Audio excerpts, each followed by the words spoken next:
Top 10 takeaways.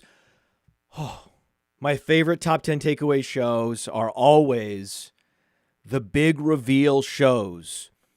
I have to work incredibly hard throughout the day on Sunday and even Monday morning. Actually, especially Monday morning, especially when I'm sitting down with my coffee Monday morning. Nothing I would like more than to check the scores, check my fantasy teams. It's all I want to do. But I practice self-control and I refrain. I abstain from looking at the scores. Now, the last time we did this exercise, it was clearly fraudulent. I had checked some scores. I had looked at maybe a game or two or three or four. This time, this is genuine. This is an authentic reveal box opening. It's a box opening show of me opening the box score for the first time with you today to see how these players performed. Now, I will say that I have a little bit of information. It's very thin, just a thin thread of data, because I had to load the thumbnail for YouTube. I had to load the starting image, the default image for the YouTube stream. Tyler, our fearless producer, Tyler, provided it. It says Rookie Fever. So that's all I know. I know it says Rookie Fever, and I saw some of the pictures on the thing. I saw Ladd McConkey, which made me feel very happy. I also saw Marvin Harrison Jr. Good for him. Brian Thomas Jr., excellent news. So I'm assuming they did well. I don't know. I don't know their exact stat lines. I also know that there are certain players trending on Player Profiler. So if we go to the trending players on Player Profiler, we can look at that right now. If we look at the trending players, it's Cedric Tillman, it's Ricky Pearsall, it's Troy Franklin, it is Jalen McMillan, and Trey Palmer. I know those players were being looked up heavily on Saturday and Sunday, but there's also a possibility that one of these two players, or three or four, maybe they did well. I'm excited. One of those five guys had to have had a good game. There's no way Trey Palmer and Jalen McMillan dudded out. There's just no fucking way, right? I think that either Jacob Cowing or Ricky Pearsall had a good game. I think that either Elijah Moore or Cedric Tillman had a good game. We have all these open targets. We had wide receiver injury apocalypse in week 7. That means there's a wide open possibilities for young receivers. We know there's some rookie favors. We know some of these receivers are young that are stepping up. Ricky Pearsall is a rookie. Jacob Cowing is a rookie. Jalen McMillan's a rookie. There's a possibility that a number of these rookies stepped up. Again, there's a big target void in San Francisco. Huge gaping target void in Tampa. I'm just very excited to get into it. Let's get into it now. Let's do it. Let's get into it. I'm excited. I haven't been this excited in, well, maybe a day, but I mean, I get excited easily. So that it's not. So let's start with Cardinals at the Dolphins. This game was played in Miami. It was 28-27. Okay, this is good. Tua Tagovailoa, high completion percentage. Excellent. No interceptions with a touchdown. I like it. Who'd that touchdown go to? I liked Jonnu Smith with Tyreek Hill nursing an injury. I liked Jonnu Smith heading into this game. Ideally, it goes to Jonnu Smith. I'm looking at the running back touchdowns. And though Devon Achane out-carried Raheem Mostert, it was Raheem Mostert with the 2 touchdowns. That's a big bummer. So already, I'm like, where did all these touchdowns? If it wasn't Tua, who scored these touchdowns? Where did they go? They went to Mostert. And most people were not starting Mostert.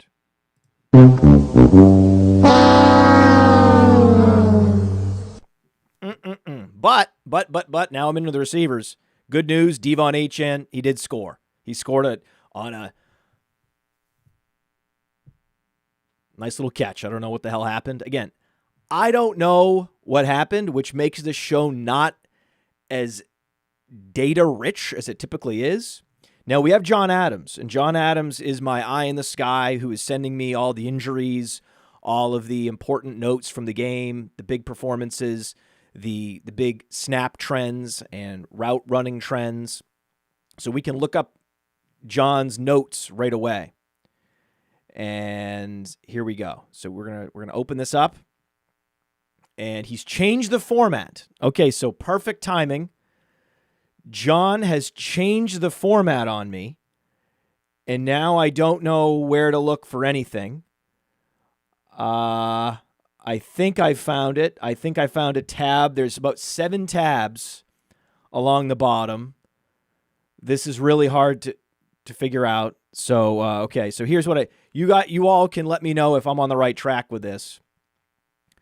We had Jordan Love with a groin injury, Stephon Diggs with a knee injury, Brian Thomas with a chest injury. I hate that.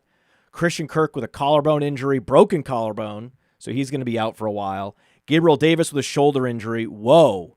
So Trevor Lawrence really depleted in his receiving core. Drake May with a concussion. You hate that. Sterling Shepard hamstring. Kendre Miller hamstring. These are predictable hamstring injuries.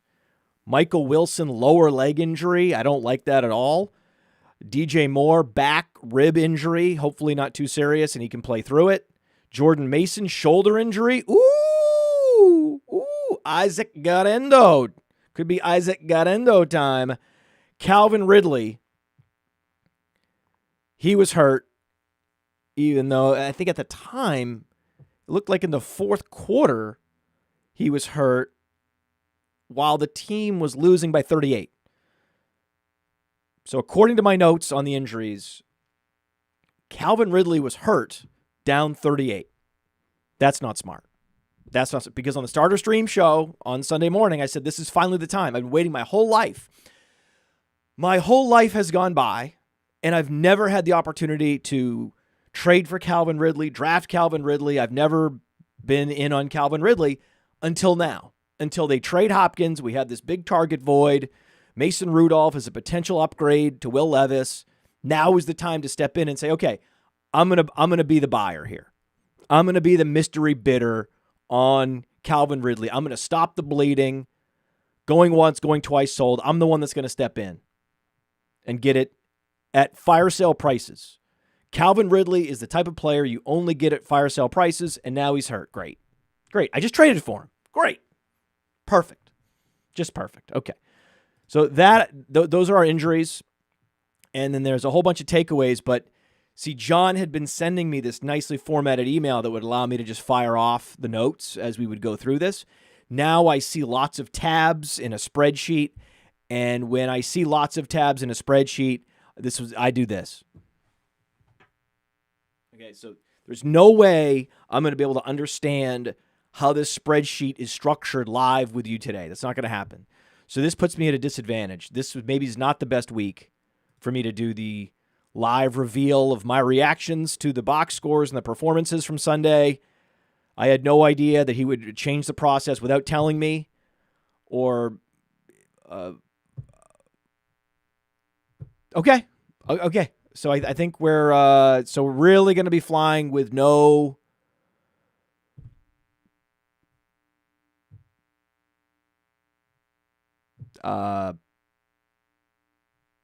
We're going to be flying through the air on a trapeze today with no net. That's what's happening. That's really what's happening. Okay. Fair enough. Great. Okay. I can do this. I can make a show interesting without, can we?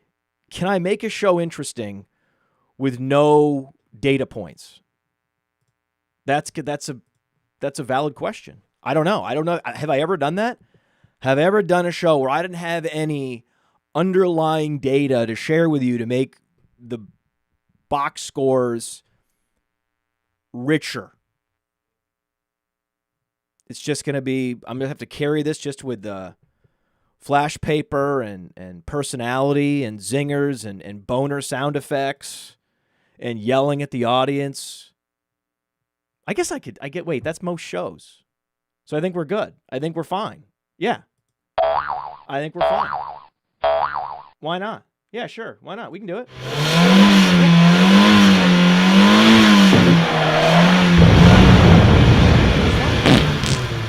Yeah, all right, good. We're going.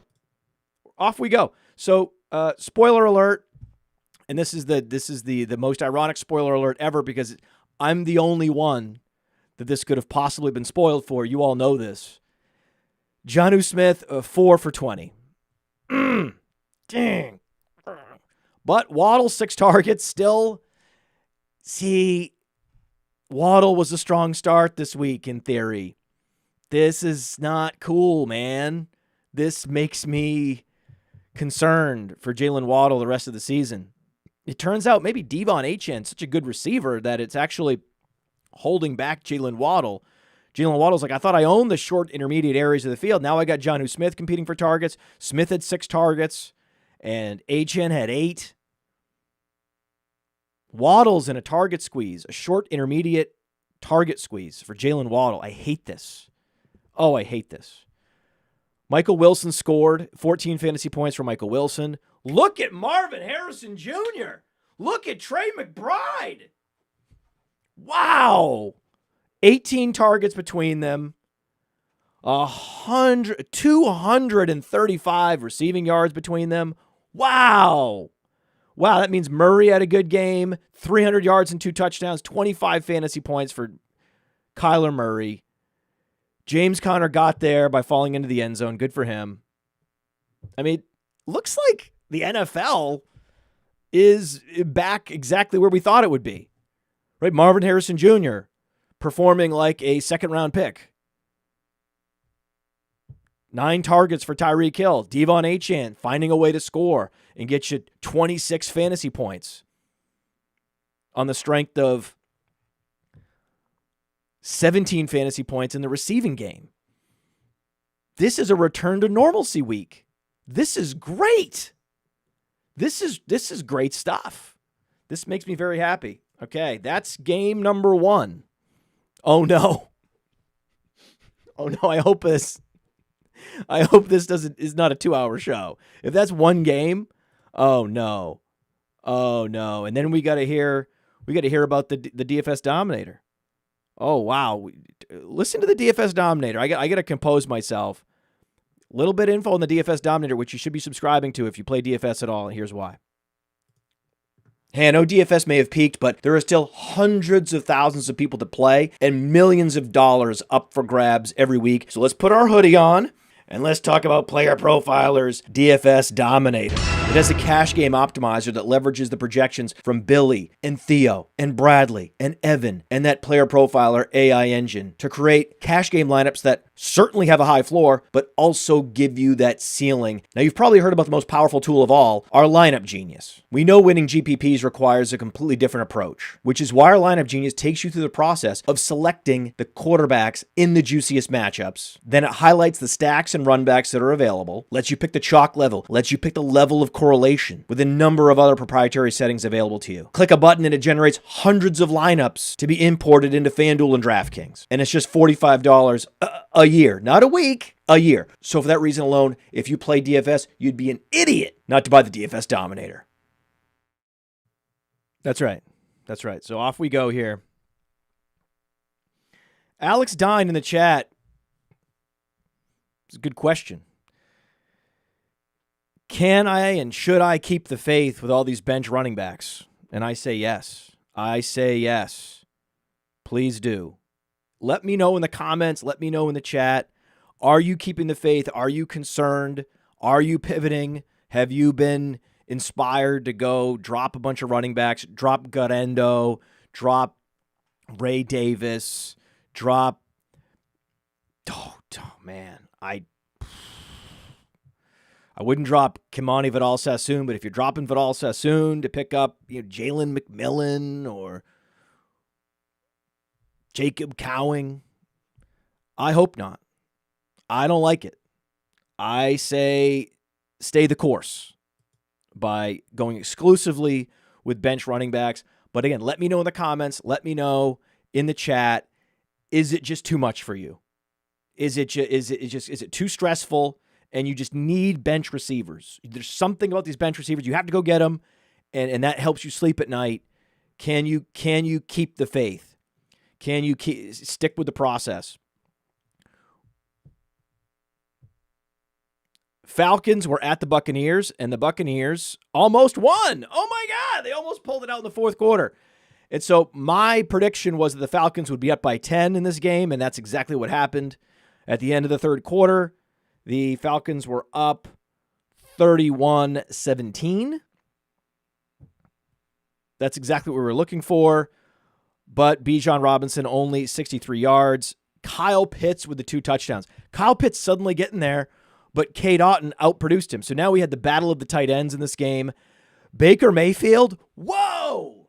So Alex Dunlap and I talked about what is the contribution of the wide receiver core to quarterback production.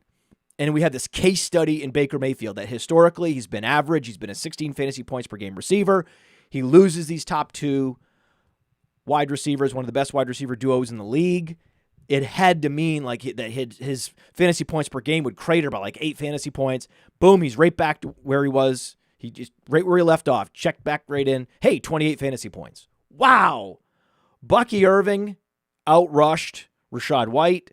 Similar yards per carry, so we can't yards per carry shame Rachaad White. That makes me feel good. And Rachaad White did get the receiving touchdown, though Bucky Irving was 7 for 7 in the receiving game. So this is the best performance that Bucky Irving has ever had in the receiving game. So 3 of the top 4 receivers were non-wide receivers. That makes perfect sense.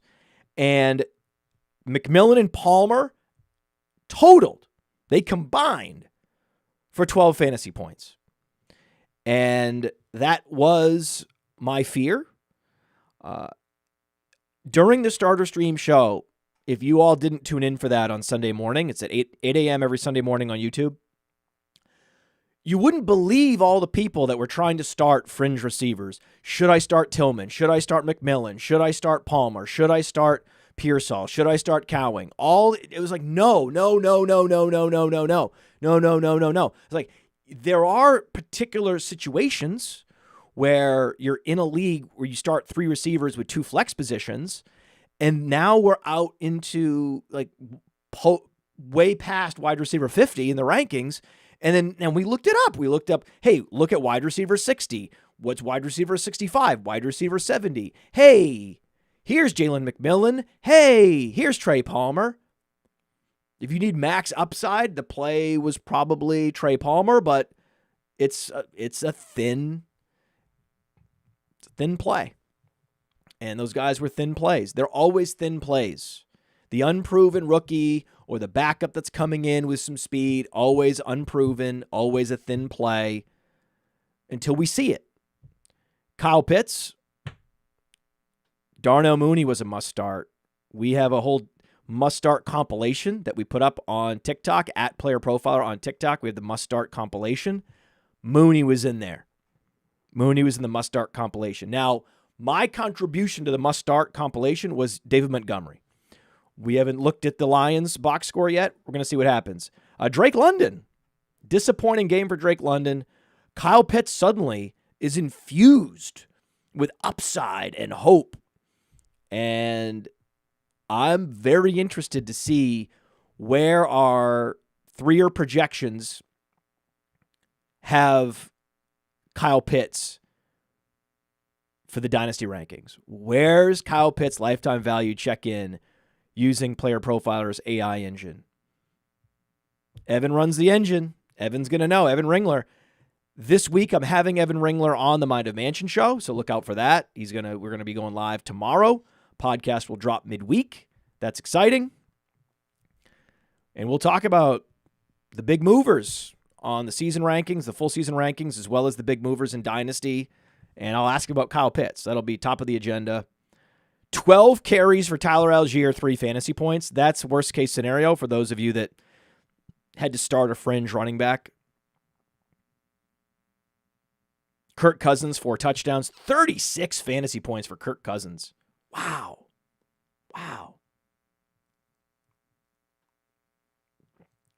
How does that even happen? What? 36 fantasy points. 4 touchdowns times 4 is 16. How does he get to 36 fantasy points? Was there a 2-point conversion I missed? Did he get an interception return for a touchdown? How did that happen? I don't understand the math on that. So if you all want to put it in the chat and try to help me understand how Kirk Cousins got to 36 fantasy points without even getting to 300 passing yards and rushing for just 16 yards, I'd be curious. I'd be curious to understand that. But that's great news for Kyle Pitts. Wow, great news for Kyle Pitts. Good for him, man. I like Kyle Pitts. I just hate the tight end position. But if you want to give me an athletic tight end that plays like a receiver, I like Kyle Pitts. I like Dalton Kincaid. I like these players. By all means, please, let's get some touchdowns scored by some tight ends. Wow, Otton, 2 touchdowns. Pitts, 2 touchdowns. McBride, 124 yards. So already we're seeing this is the week of the rookie and the week of the tight end. Woo! Those are takeaways. Hey, we got some takeaways. Colts, Texans. Texans win 23-20. Anthony Richardson. Oh, God. Oh, my God. Anthony Richardson. His completion percentage is not sustainable.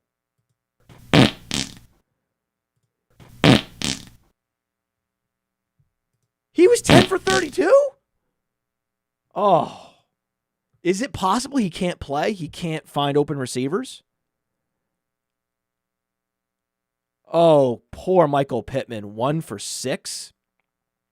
He's killing Michael Pittman, but Josh Downs found a way to score on a 69-yard play. Was that a broken play? What happened there? I don't know. This is the problem. I would typically come into these shows and I would know this was a fluke play or this was a spectacular play. I have no idea what happened on this Josh Downs long touchdown.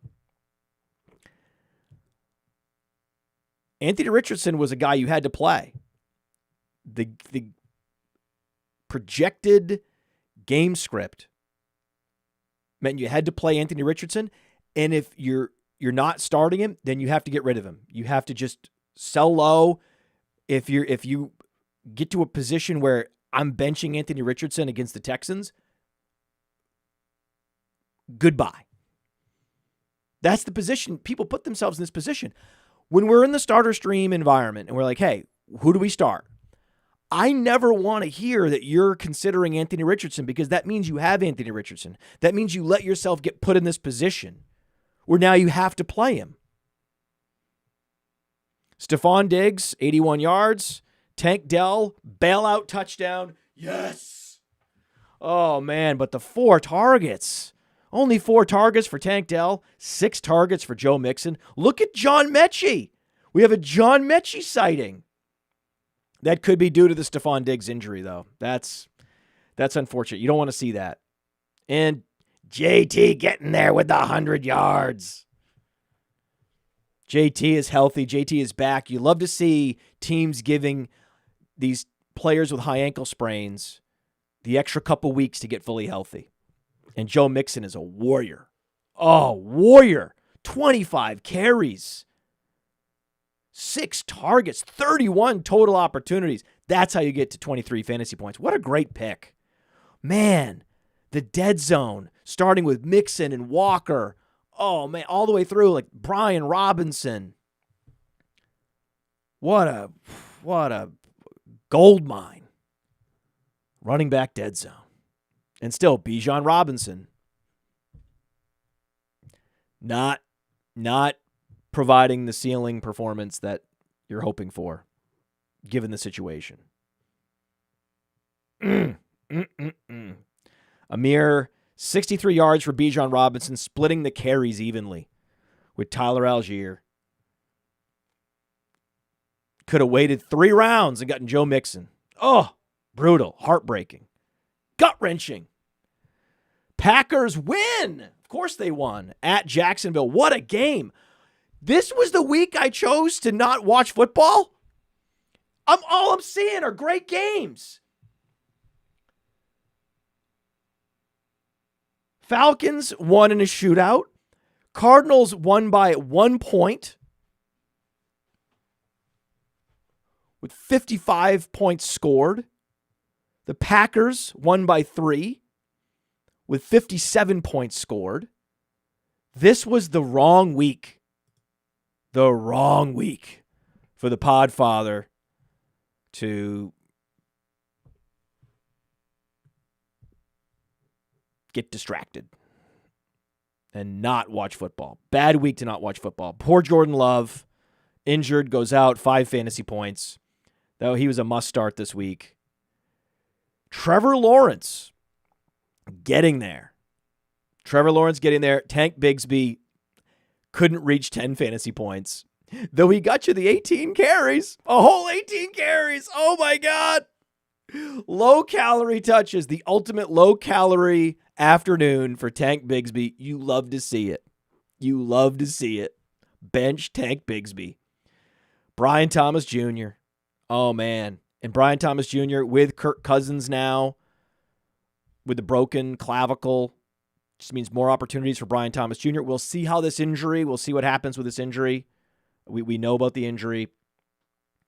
Chest injury. Chest injuries, unless it's like a defensive end, some of those can be actually, they can tear the pectoral and then they can be out for the season. I hope it wasn't a torn pectoral. I'm guessing it wasn't, or maybe I'm hoping it wasn't. But buy Evan Ingram and buy Brian Thomas. Evan Ingram got to 13 fantasy points. Again, the week of the tight end. And rookies are scoring touchdowns. And it was the Tucker Kraft show. Tucker Kraft, 3 for 3. Spreading the ball around. 3 targets for Jaden Reed. Christian Watson got 6 targets. Didn't produce. Wicks was a thin play. Dobbs got you the 10 fantasy points. I always pencil in Romeo Dobbs for 9 to 10 fantasy points per game. Him and Tank Bigsby. Dobbs is the Bigsby of receivers, and Bigsby is the running back version of Romeo Dobbs. Perfect. It's just perfect. And we have a Josh Jacobs sighting. Josh Jacobs finally rounding into form, finally giving you big rushing performance, 25 carries, just trying to sit on a lead. Though it looks to me like they never had a big lead. They were up 3 at half. They were up 3 after the third quarter. They just decided, hey, we're up 3, but we got Malik Willis back there. We're just gonna give the ball to Josh Jacobs and hope for the best. But Malik Willis is interesting. Malik Willis, very interesting. I'm going to be aggressively pursuing Malik Willis. I have him in the Scott Fish Bowl. If I didn't drop, maybe I dropped him for Rattler. I don't know. I was probably did something stupid. But so Jordan Love has a groin injury. I don't know the severity. That could cost him a game or two. Malik Willis with these weapons and the rushing ability. I mean, he was very efficient. 4 for 5, 56 yards, and they just said, hey, we're going to give the ball to Josh Jacobs. So we'll see. Who do they play? Let's see who the Packers play next week.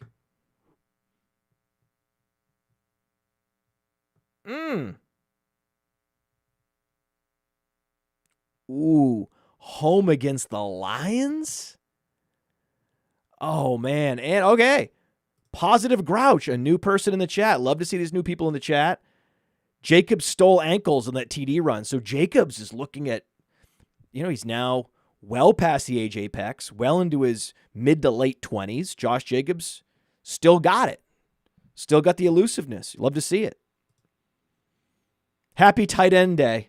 Happy National Tight End Day, everybody. Woohoo!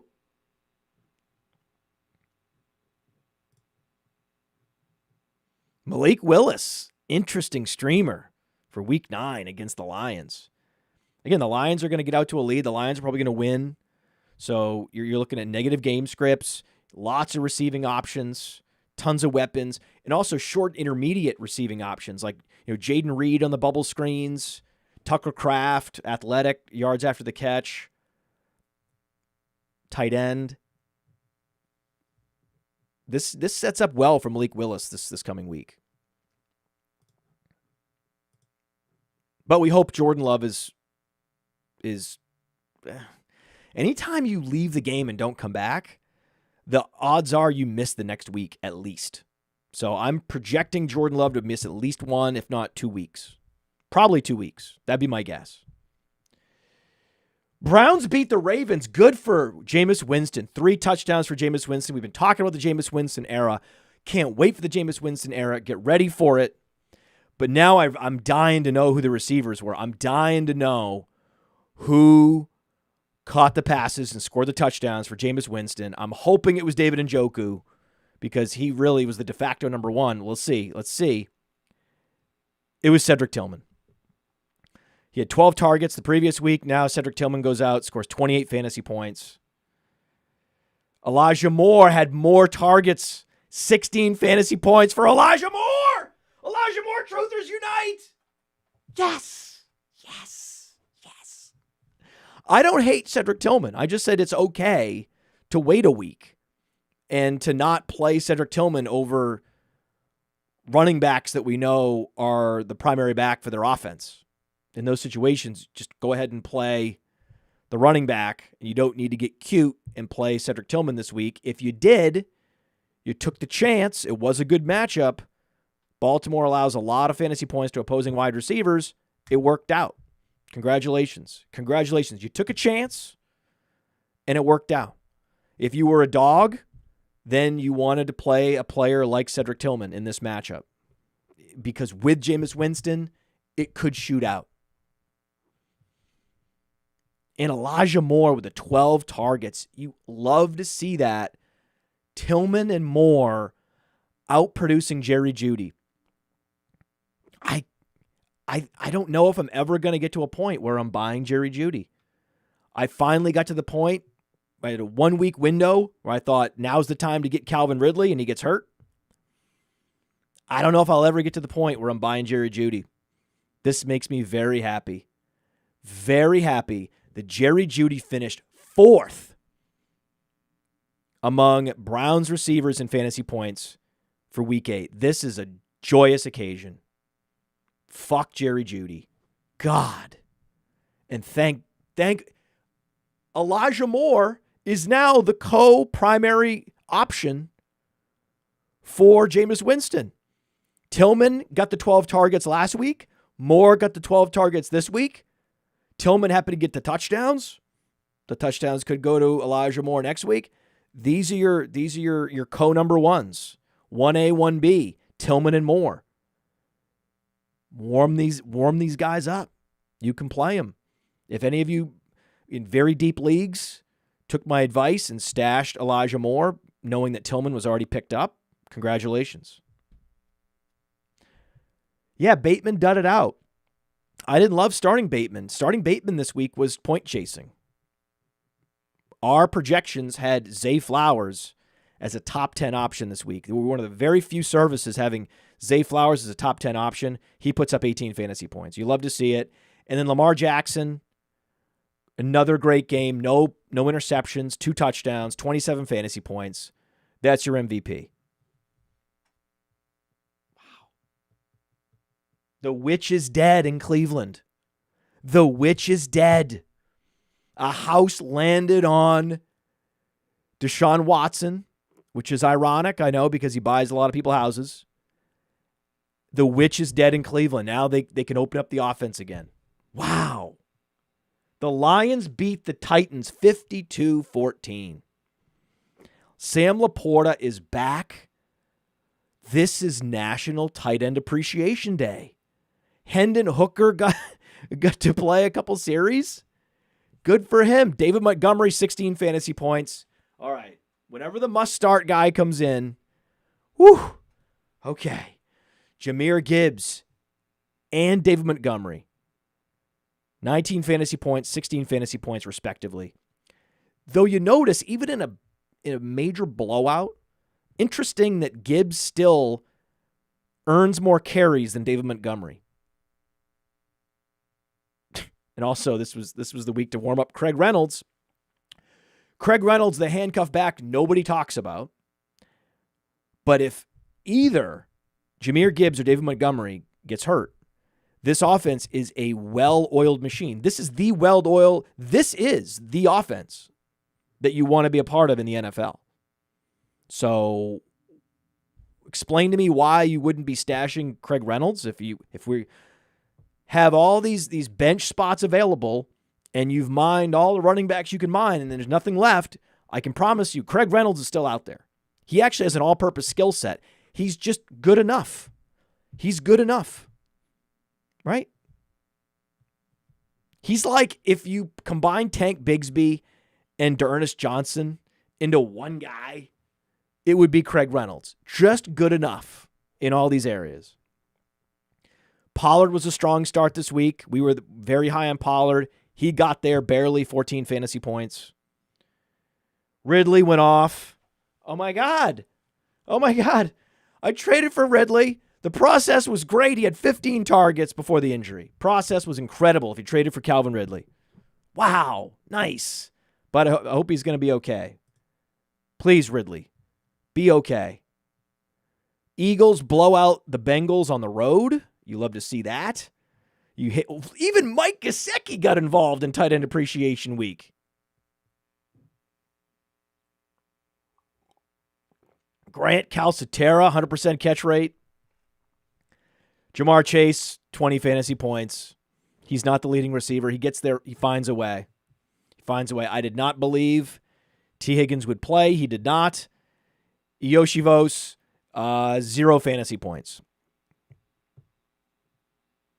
But we did get Jermaine Burton sighting. That's strong. I like the Jermaine Burton sighting a lot. That's what I want to see.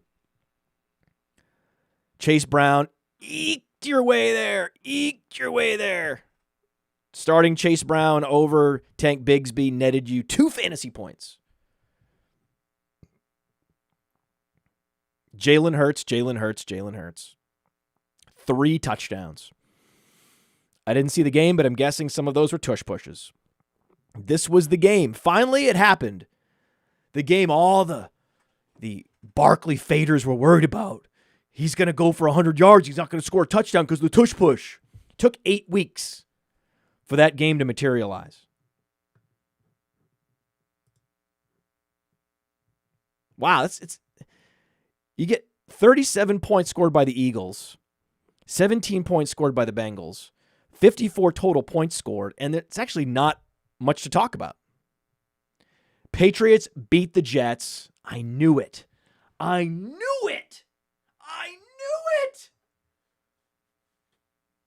Patriots were +7. Oh, this was Vegas begging you to take the Patriots money line this week. And it wasn't even Drake May. The whole case for the Patriots this week was Drake May, and Drake May left early. It was the Ramondre Stevenson show. The process was right. You played Ramondre Stevenson because he's getting this big quarterback upgrade, right? You're playing Chubb. Chubb didn't get there, but Ramondre did. But it wasn't even because of the quarterback upgrade. It was because they had to go to Brissett, and they were like, oh, listen, let's just ride Ramondre. Oh, Kayshon Boutte, the leading receiver for the Patriots, that is just puke. Puke. Pop Douglas, bust. God damn it. That's disappointing. Garrett Wilson, more targets and more receiving yards. This is noteworthy. I think most analysts just assumed it would be Adams slotting into the alpha role. Not so fast. Uh-oh. I'm looking at the injuries. I don't see a Breece Hall injury. What happened? Close game. Uh-oh. The Jets were up. 13-7. Wait. Oh no, they gave the ball to Braylon Allen inside the 10 for a touchdown. Oh no, Breece Hall fans. He didn't score 10 fantasy points. Breece Hall scored the same number of fantasy points as Tank Bigsby. Oh no. No! No!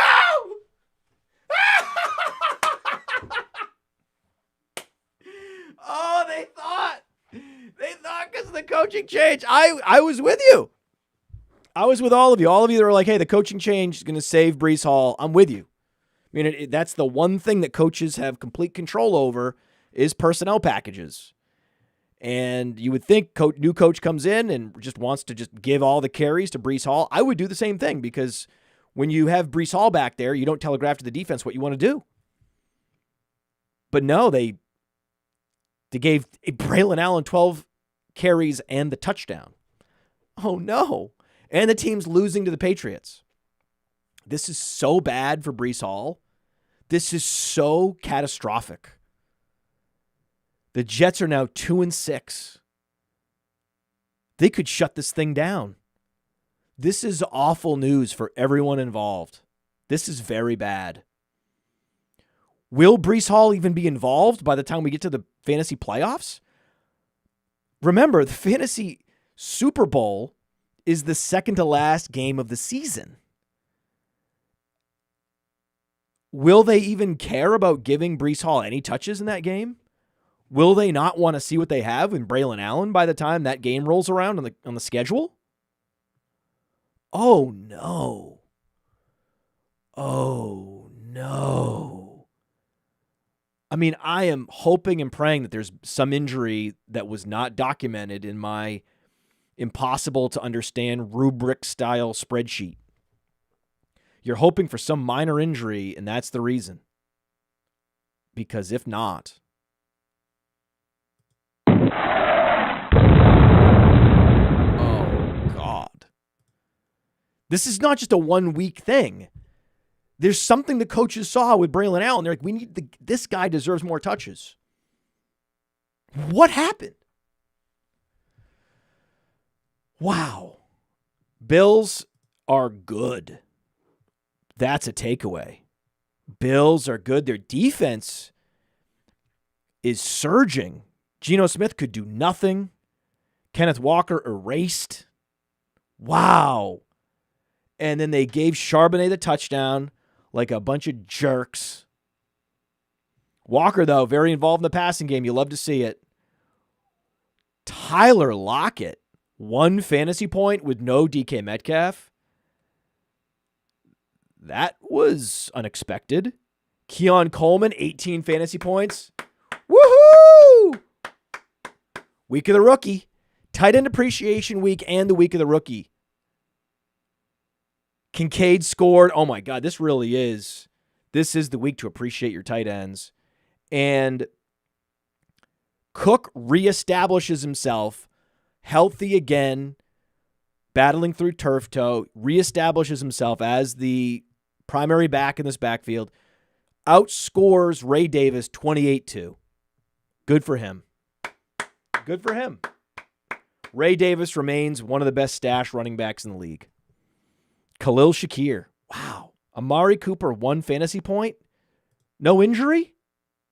Just didn't score? They just shut him down? They said, never mind. Amari Cooper? Anyone in the chat have any idea what happened to Amari Cooper? Oh, you love to see this Keon Coleman coming around. Wow. You love to see it. It took time. We knew it would take time. This is about the time, right? Week 8, week 9. A lot of rookies start to figure out the league. Keon Coleman, one of those players. Braylon Allen, one of those players. Let's look at this. This is the box score I've been waiting to see because I want to see McConkey, my man McConkey. Oh, God. 6 for 6, 111, and 2 touchdowns. Yes! Oh, yeah, that's my lad. Hey, Chris Olave. Oh, Chris Olave, that was one of the guys. That was one of the questions. Like, hey, do I bench Chris Olave for Tank Bigsby? That was a question in the Starter Stream show. And I was like, absolutely not. They're going to be losing. And whether it's Hayner or Rattler, who cares? They're going to be losing in this game, and they're going to have to throw, and there you go, 14 targets for Chris Olave. Oh, thank God. What a get right week for Chris Olave. Just everyone in Dynasty exhale who has Chris Olave. And you love to see Kamara getting there, 17 fantasy points just in the receiving game. That's the beauty of Kamara. Hey, we're going to score 8 points, but you'll get there because you're getting the carries and you're getting the targets out of the backfield. Kamani Vidal, 1 fantasy point. Keep buying. Keep buying. J.K. Dobbins, ticking time bomb. Luke McConkey, stud. Stud. Panthers. Broncos. 42 points scored. They crushed the over by like 1.5 points. Somehow Vegas knew. You get a little Bryce Young in there. Bryce Young, 16 fantasy points. Bo Nix, 35 fantasy points. I said bench Bo. No. Oh, no. I thought this was a Javonte Williams week. He scores 8. And if it's a Javonte Williams week, you can't play Bo Nix. It was a Cortland Sutton 100-yard game. Adam Troutman even? That's the line, man. That's the line. You tell me every tight end gets there this week. I say, well, the line is Adam Troutman. Even Adam Troutman. Wow. I don't even know these players. Who's D Moore? Who's D Moore? I don't know. Is that David Moore? I mean, it rings a bell. Darnarius Moore? David Moore? Who's D Moore? Who's F. Franklin? S. Franklin? Who are these people? Miles Sanders, 7 targets? God, Bryce Young is just... Oh, he's pathetic. Hey, good for Bo Nix. Hey, if you drafted Bo Nix in the Origins tournament and Fast Draft, woo! That was a move. That was a move I saw people doing. Pushing Bo Nix up ahead of every other position player. That was a smart play. Bears, Commanders, didn't shoot out? 33 points scored? Say what? Terry McLaurin got there against Jalen Johnson? Roma Dunze, that I said this was a sneaky week to start Roma Dunze, and yet he was the leading receiver with 8 points. What? What a weird game. What a weird, wild game. 16 carries for Brian Robinson. He scores 8 fantasy points. Oh, man. Oh, baby. Look at DeAndre Swift. 18 fantasy points. This guy's been top of the league in expected fantasy points week in, week out. But they gave the touchdown. One of the touchdowns went to Roshan Johnson. Oh, man. DeAndre Swift refuses to have a ceiling performance. It's like, you got 18 carries. You went over 100 yards. You must have caught a bunch of passes. No. You must have got multiple touchdowns. No. He can't. He has a hard ceiling. Capped ceiling. He is the capped ceiling running back in the league. DeAndre Swift. Terry McLaurin, though. What an impressive performance. 61-yard catch. This guy, he is excellent. Terry McLaurin will finish the year as a wide receiver 1. That was a bold prediction a few weeks ago. Chiefs beat the Raiders, but the Raiders cover, as expected.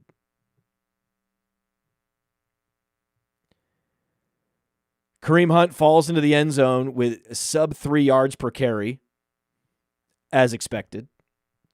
The return of Gardner Minshew, great for Jacoby Myers. Jacoby Myers was healthy. He was banged up for a couple weeks. He was a solid start this week. It was a forgotten start. And we got Xavier Worthy, 13 fantasy points. Perfect. Hey, Travis Kelce. Of course, Travis Kelce. Of course, Brock Bowers. Can someone do the study? The record for the number of teams whose leading receiver was a tight end in any given week. I'm just in my head. You had Gesicki, you had Pitts, you had Kelce, you had Bowers. I mean, what? I think back to, we haven't even gotten to the 49ers. I'm sure Kittle was the leading receiver. I think Laporta was the leading receiver for the Lions. I don't think we mentioned Lions receivers at all. I remember Gesicki. No Njoku. Tucker Kraft. Tucker Kraft was the leading receiver. Wow. And of course, we started off with Trey McBride. And it's one I'm missing probably, but of course, Cade Otton. Can't forget Cade Otton, right? Now we've got the 49ers, and the preview before I see the box score has George Kittle spiking the football, which is exactly what we expected. Our tight end one, George Kittle, goes for 24 fantasy points, 6 catches, but 128 yards. That's what I'm talking about. More than 20 yards per reception. That's what George Kittle can do. Samuel, 12 fantasy points. Pearsall, 100% catch rate. You love to see all of it. 17 targets for Lamb. It's about goddamn time, Lamb. It's about goddamn time. We're heading into the second half. That means it's Lamb time. It's Lamb time. Zeke Elliott is getting you Tank Bigsby level production, 10 fantasy points. There are certain running backs you're like, write down 10 fantasy points. That's it. Write down 10 fantasy points. That's what you're going to get. But Isaac Garendo, oh yeah, 85 yards, a touch. Jordan Mason, the problem with Jordan Mason is he's a plotter, and those guys are more susceptible to injury. He's already been banged up once this year. Now it's the Garendo show. I hope you're happy. I hope you're happy with your Garendo. And if you remember this feeling, if you have Garendo and you also have a Ray Davis, you also have a Dobbins, remember this feeling, because you're going to get to feel it again and again and again if you keep stashing running backs. Maybe you might even get an echo of this feeling at some point in the season with even Craig Reynolds. Garendo! So good. So good. Makes me happy. Tolbert still the number 2 there in Dallas. Nobody cares. And then I think we should go back. I barely remember this game. It feels like a lifetime ago. Vikings-Rams Thursday Night Football. Here we go. Kyron Williams with his inefficient, but yet somehow finds a way to get a touchdown on 20 receiving yards with 7 targets. So somehow sub 3 yards per. So this is the beauty. Compare Kittle with a 20-plus yards per reception. Kyron Williams, sub 3.0 yards per reception, but of course gets bailed out with a touchdown. Meanwhile, Aaron Jones, he puts up 37 yards and just 2 targets and has less fantasy points because touchdowns. Right? Aaron Jones, more impressive, better player, but of course, he can't luck box touchdowns the way Kyron Williams can. Nobody can. Nobody can. Jordan Addison, again, out-targeted by Jalen Naylor. One of the strongest sells in all of Dynasty has been Jordan Addison this year. He's not going to get there, and then he's going to get another speeding ticket, and we're never going to see him again.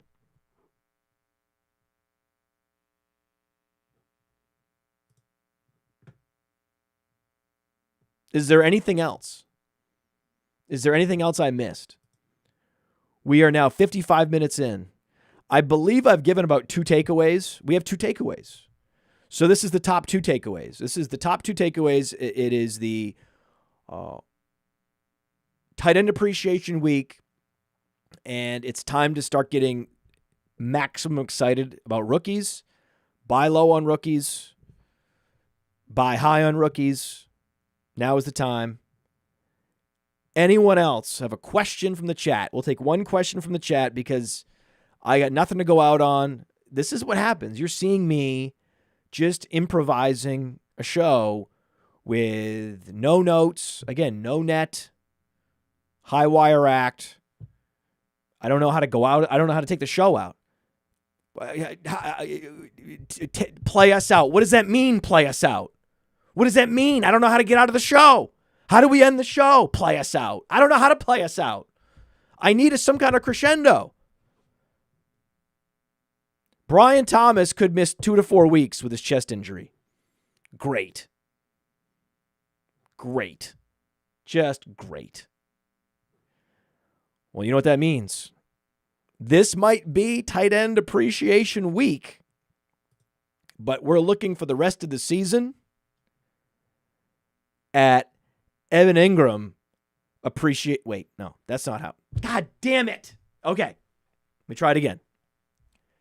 All right. So this might be tight end appreciation week, but we're looking at Evan Ingram appreciation season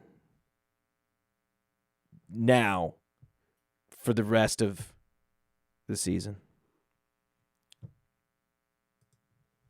From the Podfather to you, I deeply appreciate you tuning in. And many ask, what can I do? What can I do to help support the host, the research they do, the production costs? Go to playerprofiler.com, Dynasty Deluxe, World Famous Draft Kit, Rankings, DFS Dominator, and of course, data analysis. Subscribe to any one of those, and you support all of us and take Player Profiler to the moon.